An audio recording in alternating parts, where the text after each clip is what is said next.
Bonjour, je suis le professeur Yann Duzer et aujourd'hui, avec Solus, je viens vous présenter quels sont les nouveaux moyens de négocier avec une plus grande efficacité dans le cadre de votre collège, avec vos parents, avec vos amis, peut-être dans votre futur stage. Alors, il est important de comprendre les nouveaux mécanismes qui permettent de favoriser des accords, de négocier avec une plus grande productivité, une plus grande vitesse et aussi de faire des accords qui permettent de vous enrichir, d'avoir de plus grands bénéfices et des gains mutuels, gagnant-gagnant. Tout le monde veut faire des jeux gagnant-gagnant, des décisions pour lesquelles tout le monde soit d'accord et tout le monde sorte satisfait. Dans la pratique, ce n'est pas le cas. Bien souvent, ce sont des ordres, des obligations. L'un gagne plus de satisfaction que l'autre. Et ainsi de suite, on obtient des accords gagnant-perdant ou des ordres, des jeux de pouvoir qui imposent et qui font que les personnes ne sont pas heureuses, ne sont pas contentes. On passe plus de 80% de sa vie à négocier. Et si négocier est négation de l'osium en latin, nier l'osium, eh bien, on passe 80% de sa vie à ne pas avoir de loisirs, de plaisir. Et il est important, à votre âge, aujourd'hui, dans ce moment de l'adolescence tant intéressant, pour lequel vous venez critiquer les valeurs anciennes, les musiques anciennes, vous venez avec un appétit de l'innovation, de la nouveauté. Ce passage, cette transition vers l'âge adulte, vers la vie professionnelle, met en valeur l'importance de critiquer, de débattre et aussi comment administrer le plaisir du débat, la franchise amicale, la critique, pour ne pas appeler ça des considérations, mais pour avoir des décisions plus intelligentes, pour faire surgir de l'innovation, de nouvelles idées. Et pour vous, il est nécessaire, dans votre quotidien, de négocier avec vos professeurs. Quand vous n'êtes pas d'accord, par exemple, sur le délai d'un devoir, comment accepter l'autorité. Quand vous arriverez peut-être en retard d'une demi-heure lors de votre stage, comment accepter que votre chef vous fasse une remontrance et ne pas aller au clash à chaque fois qu'il y a un ordre, une imposition. Comment avoir cette sagesse en quelque sorte pour administrer des émotions destructives telles que la colère, aussi ressentir du mépris, ressentir du manque de respect. Alors cette sagesse s'enseigne, se pratique. On peut comprendre que le monde adulte, le monde de l'entreprise est bien souvent un monde d'autorité, de pouvoir. Et on assiste progressivement à une transformation du monde du pouvoir au monde de la cognition. Qu'est-ce que je veux dire par cognition? C'est l'apprentissage. L'apprentissage où on révise, actualise nos croyances, où on avait une vieille routine et on adopte une nouvelle routine. Et vous, avec votre jeunesse, vous venez transformer les organisations, les entreprises, avec justement des nouvelles suggestions, des idées qui perturbent, qui changent les faits accomplis. Et c'est cette richesse que vous pourrez développer au long de votre vie scolaire et professionnelle à développer la créativité, l'innovation, le plaisir du débat. Et cette culture de la négociation qui vient plus seulement imposer de façon autoritaire avec des ordres et un côté pénible, couteau à la gorge, menace, bon policier, mauvais policier, tactique guerrière, jeu de combat, tout ça, c'est en train de disparaître. C'est un peu la préhistoire de la négociation.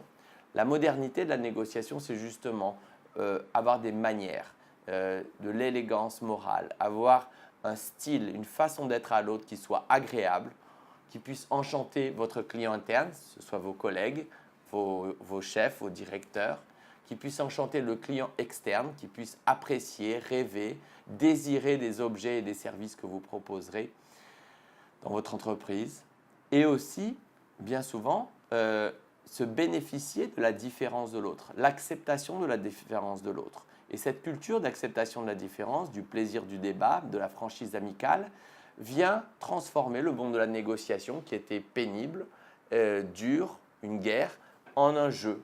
En un jeu pour lequel vous avez des conversations exploratoires. Vous pouvez voir la négociation comme une discipline pour laquelle vous devez vous préparer. Et la préparation en négociation comporte 10 éléments.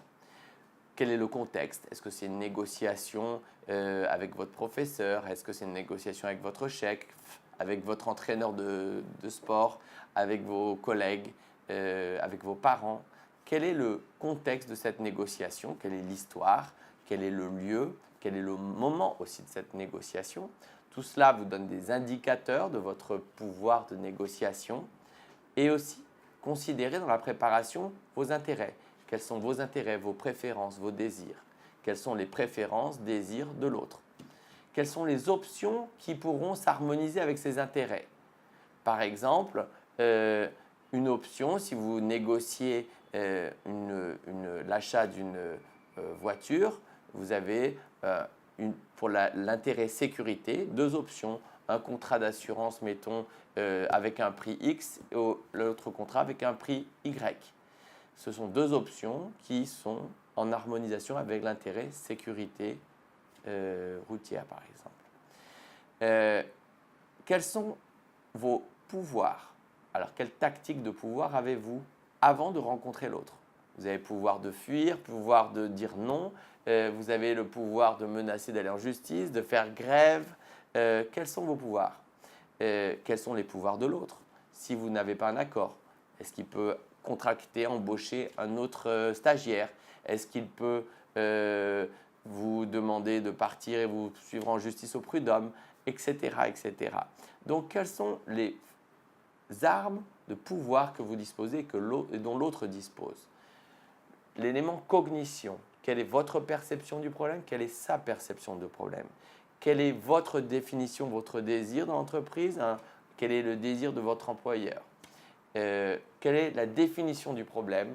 Cela comporte la gestion du risque de l'information et de la décision, la communication, éviter les malentendus. Donc, sous l'élément cognition, on comprend tout ce qui a à voir avec la communication, l'information, la gestion du risque de l'information et de la décision. Aussi, il existe un élément crucial, la gestion de l'identité, c'est-à-dire la relation. Comment vous vous sentez? Quelles sont vos émotions envers cette autre personne? Et comment les transformer? Si vous sentez de la colère, de la peur, qu'est-ce qui ferait que l'autre puisse ne plus susciter de la peur et de la confiance? Si vous êtes en colère, qu'est-ce que l'autre devrait dire pour que vous ne soyez plus en colère? Et vice-versa, quelle est l'émotion de l'autre? Quelle est votre relation à l'autre? C'est votre fournisseur, votre client, votre partenaire, votre chef, votre concurrent? Et comment enrichir cette relation? Comment fidéliser cette relation? Donc tout ça sera à voir avec le respect, la capacité d'écoute, l'élégance morale, les manières dont vous parlez, comment vous respectez la culture de l'autre, comment vous acceptez la différence de l'autre. Donc tout ça, ça a à voir avec la relation. Et quand il existe un gap, une différence de valeur, de culture, de mode de parler, est-ce que vous vous comportez de façon rigide, conventionnelle ou de façon très originale et très familière? Est-ce que votre professeur exige de vous un langage familier ou un langage très respectueux de l'autorité? Est-ce que votre chef vous demande de venir en cravate ou est-ce qu'il vous autorise à venir en short?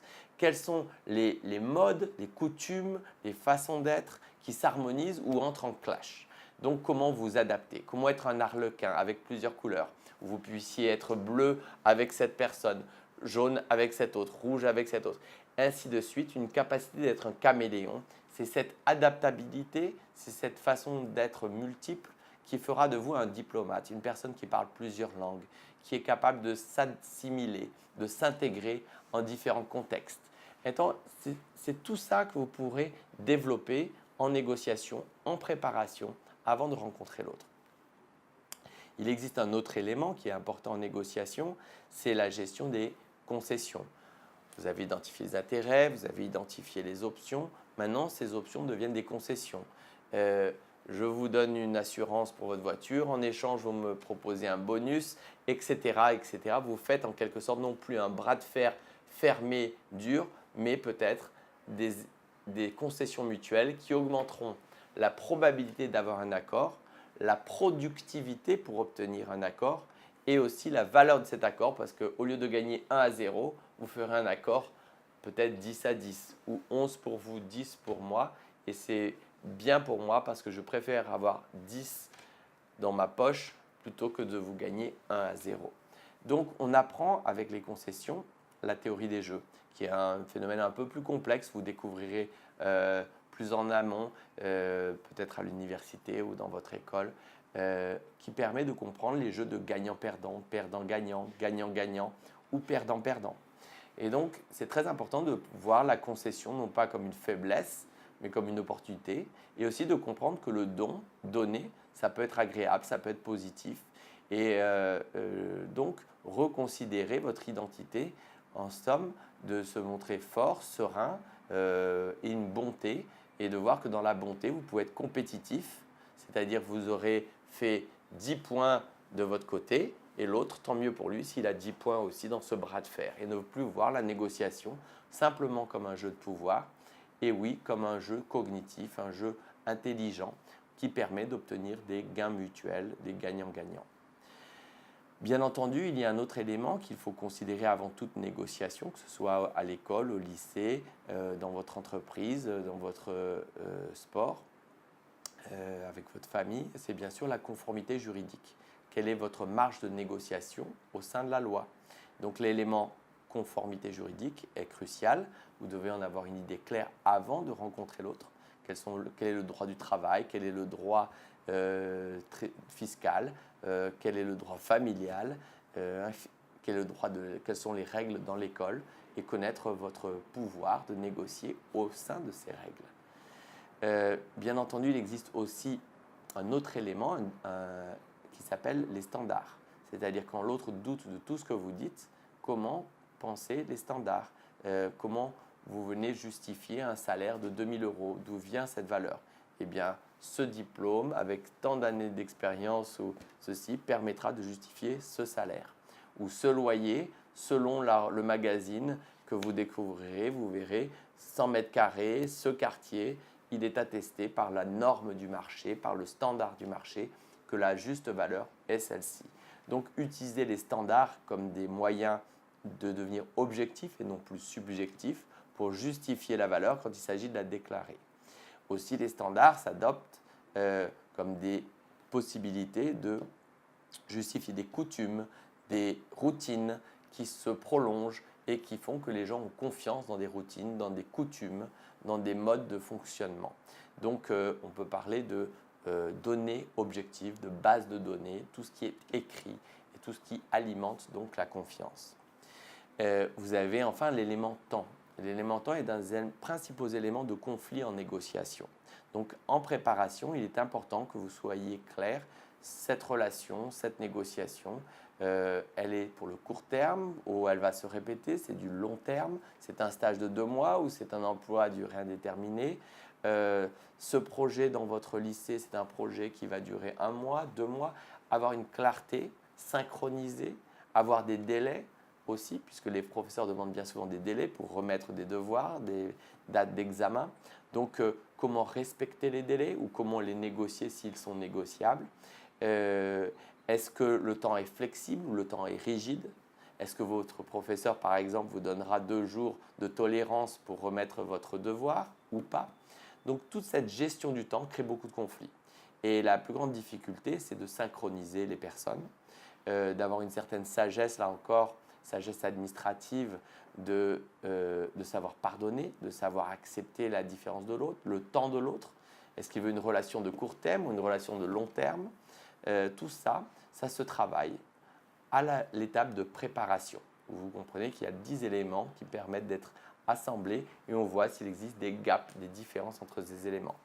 L'élément contexte, intérêt, option, pouvoir, cognition, relation, concession, conformité juridique, standard et l'élément temps. Ce sont 10 éléments qui viennent s'intégrer dans une discipline, dans une conduction en 4 étapes. La préparation, la deuxième étape qui consiste à élaborer le problème, à définir le problème avec votre professeur, avec votre famille, avec votre collègue, avec votre chef. Pourquoi sommes-nous ici? Quelle est la raison d'être? Et construire un énoncé ensemble, ça permet de résoudre le problème ensemble et de ne pas devenir un problème identitaire ou un conflit. Bien souvent, quand il y a une différence d'intérêt ou une différence de cognition, de perception, eh bien, ce problème devient rapidement un problème identitaire et donc un conflit. Donc, sachez, en étape de création de valeur, voir que c'est le moment de ne pas parler du prix, c'est le moment de ne pas parler de votre salaire, c'est le moment de ne pas parler des choses qui fâchent, c'est juste élaborer pourquoi sommes-nous ici. Et à partir de quoi délimiter quels sont les intérêts de A, quels sont les intérêts de B, quelles sont vos options, quelle est la définition du problème. Et c'est le moment coopératif, agréable, où vous allez imaginer comme une conversation exploratoire, comme une brainstorming, comme on dit en anglais, où avec la franchise amicale, avec gentillesse, vous allez lister tous les intérêts et essayer de les concilier. Vous allez créer un feeling, une façon d'être, une façon de vous comporter, une position qui soit respectueuse, attentive et non pas vulgaire ou qui ne soit pas provocatrice. Ou par exemple, vous utilisez des lunettes sur votre tête ou un chewing-gum, des objets parasites qui puissent faire que l'autre se sente peut-être méprisé ou pas reconnu ou pas écouté. Vous prenez votre portable quand l'autre parle, vous regardez votre portable quand l'autre vous parle. Tout ça, toute cette élégance morale, elle se gère et on la travaille. Nous avons ainsi des livres qui permettent, vous regarderez sur Internet, Yann Duzer, vous verrez tous nos livres, qui permettent de montrer cette modernité de la négociation. Et cette capacité, c'est crucial pour vous parce que selon le Carnegie Institute of Technology, 80% de votre futur succès financier, votre carrière, 80% de votre succès dans votre carrière dépend de votre habilité à communiquer, à mener, à diriger et donc à négocier. Seulement 20% de votre succès financier dépend de vos habilités, de ce que vous apprendrez techniquement comme bon mécanicien, comme bon comptable, comme bon avocat, comme bon médecin, etc., etc. Seulement 20% de votre connaissance technique sera la source de votre succès. Les 80%, ce seront justement votre capacité à négocier et non plus la négociation vieille école, old school, où il s'agit d'aligner les intérêts et puis on se débrouille un peu de façon artisanale, pour ne pas mépriser les artisans, plutôt de façon débrouillardise et pas professionnelle, presque organisée, disciplinée. Et le secret, c'est une bonne préparation, une bonne création de valeur. Vous ne parlez pas du prix, vous élaborez tous ces éléments. Ensuite, une fois que tous les éléments, tous les intérêts, identités et perceptions ont été pris en compte, alors vous passez à la troisième étape qui s'appelle la division de valeur, où là, toutes les options auront été mises sur la table et vous donnez une concession à A, une concession à B et ainsi de suite et vous permettez d'arriver à un 10 à 10 comme je l'évoquais précédemment. Et enfin, là où il y a beaucoup de négligence, c'est la quatrième étape qui s'appelle la mise en place, c'est-à-dire qu'est-ce qu'il y aura dans le contrat. Être soucieux, méticuleux dans l'élaboration de tous les intérêts qui ont été listés, de ce qui restera, du prix, des données, de tout ce qui se fera s'il y a un conflit, par exemple, faire appel à la médiation, est-ce que le contrat est confidentiel ou non, tout ce qui fait des petits détails très importants des contrats qui fait que ce qui a été dit sera fait. Donc, pour résumer, 10 éléments qui s'intègrent dans 4 étapes, la préparation, la création de valeur, la division de valeur et l'exécution. Avec cette technique, vous comprenez que vous avez tout un style, une façon d'être à l'autre qui sera performante dans votre contexte local et à niveau global quand vous appréhenderez, vous gérerez aussi des personnes d'autres cultures, d'autres âges et vous serez capable d'être diplomate, de vous intégrer, de vous assimiler, d'avoir un plaisir à converser avec l'autre et non pas de se sentir menacé chaque fois que l'autre conteste votre idée ou vous demande de voir de façon différente. Vous aurez cette malléabilité, cette capacité de réviser, actualiser vos croyances, vos difficultés qui étaient peut-être d'appréhender ces différentes se tourneront des opportunités. Donc c'est cette capacité à négocier de façon moderne que l'on souhaite vous communiquer. Bien sûr, vous pouvez l'appliquer dès demain avec vos collègues à l'école, au lycée, avec vos professeurs, avec vos parents, avec tout votre environnement, puisque l'on passe 80% de sa vie à négocier. Et donc, on comprend que la négociation est beaucoup plus qu'un débat, beaucoup plus qu'un jeu de pouvoir. C'est bien sûr un jeu éthique, un jeu où l'élégance morale permet de fidéliser, de garder, de maintenir, d'avoir une soutenabilité des relations avec son environnement et aussi d'être plus rationnel d'apprendre avec l'autre, de ne plus rester figé dans des objectifs, ma direction c'est celle-ci. Non, grâce à l'autre, peut-être je vais réviser, actualiser ma vision, ma perception et accepter que la bonne direction c'est celle-là. Et donc, avec cette connaissance, avec cette compréhension de la négociation moderne, non plus comme un jeu de pouvoir, mais un jeu cognitif, un jeu d'apprentissage conjoint, eh bien, on a beaucoup plus de chances de parvenir à des accords dans notre quotidien. Et vous verrez comment cela simplifiera votre vie, de pouvoir circuler, entrer dans différents mondes, ouvrir des portes, rapidement comprendre les valeurs et les identités, rapidement comprendre comment respecter et être à l'écoute facilite la possibilité d'accord et donc d'être plus rationnel, de ne plus prendre des décisions a priori avec des préconçus. Mon objectif c'était celui-là. Maintenant, je me suis enrichi avec l'autre de nouvelles perceptions du risque, d'autres informations, d'autres décisions qui me font prendre que ce choix c'est le bon et je dis merci à l'autre de m'avoir contrarié, de m'avoir fait changer d'idée et d'arriver à cette direction. Donc cette intelligence qui vient et cette sagesse qui vient de la négociation moderne, de la negotiation moderne, c'est ça qu'on voulait vous faire partager aujourd'hui. C'est un mécanisme simple. Il s'agit d'avoir juste de la clarté avant d'arriver à rencontrer l'autre. Quels sont ses intérêts? Quels sont mes intérêts? Comment me projeter dans la tête de l'autre, dans l'esprit de l'autre? Qu'est-ce que j'imagine comme étant son désir, sa nécessité? Quelle est sa préférence numéro 1, numéro 2, numéro 3? Quelles sont mes préférences? Quels sont les points sur lesquels il pourrait faire des concessions, sur lesquels je pourrais faire des concessions? Qu'est-ce qu'il ressent actuellement? Qu'est-ce que je ressens? Comment transformer cette émotion, cette sensation? Et ensuite, à partir de là, comprendre les mécanismes qui permettront d'ajuster, synchroniser les temps, synchroniser les identités, harmoniser les identités, peut-être le mot est plus juste, harmoniser les intérêts et ne pas avoir des conflits d'intérêts et penser bien entendu le sens de ce que vous faites. Quel est le sens de votre action à l'école? Comment avoir une bonne réputation dans votre entreprise? Comment ne pas avoir des clashs sans cesse avec vos collègues? Comment bien vivre dans votre maison avec vos parents, avec vos familles, avec vos frères et sœurs si vous en avez, etc. etc. En d'autres sommes, qu'est-ce que vous avez à gagner à être beaucoup plus en harmonie, en stimulation avec l'autre et non pas en conflit qui génère des émotions destructrices, de la peur, de la colère qui gâchent, qui pourrissent votre vie. Comment pardonner et comment voir des exemples comme Mandela, Gandhi, Mère Teresa et créer ainsi ce qui s'appelle en anglais legacy, en quelque sorte un héritage. Vous êtes bien jeune pour penser à un héritage, mais au long de votre vie, comment on dit bonne renommée vaut mieux que ceinture dorée, en quelque sorte, comment vous allez bénéficier dans votre entourage d'une réputation d'une personne juste, agréable, conviviale, qui sera invitée dans les fêtes, qui sera invitée dans les événements, qui sera reconnue dans son métier par vos familles.